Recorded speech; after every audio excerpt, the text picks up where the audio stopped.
Hello guys, ito na naman tayo. Excited na naman tayong magpakita ng bulaklak ng ating strawberry. Dito sa La Union, ito ay heat resistant na strawberry. Kasi wala tayo sa Baguio, pero ito ang ating strawberry. So healthy. Ayan. Ayan, no, namulaklak na sila. Pero ito to, binili ko to siya sa Shopee, and then nag-survive naman siya, namunga, and then ito na parami natin. So, ito na sila. Namumulaklak na sila. Ayan.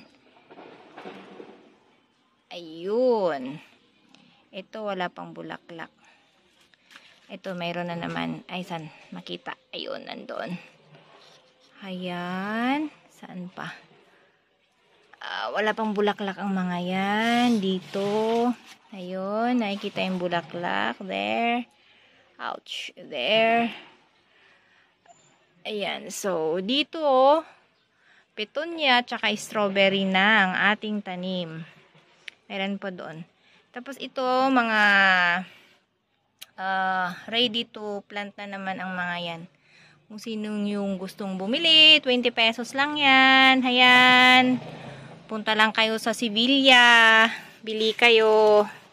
Tayo ay magtanim ng strawberry. Kasi ang strawberry ay anti-cancer. Ay, hindi lang strawberry, mga berries.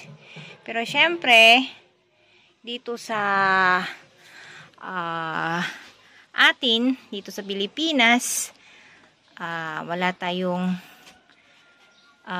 hindi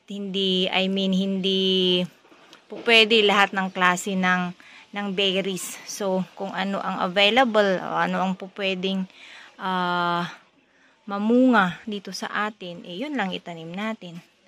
'Di ba? So, may strawberry na tayo, may mulberry na tayo. So, try natin yung ano na yun, sana yung blueberry at saka ibang variety ng mulberry. Pero wala pa tayong pambili ng itatanim. So, ayan lang po.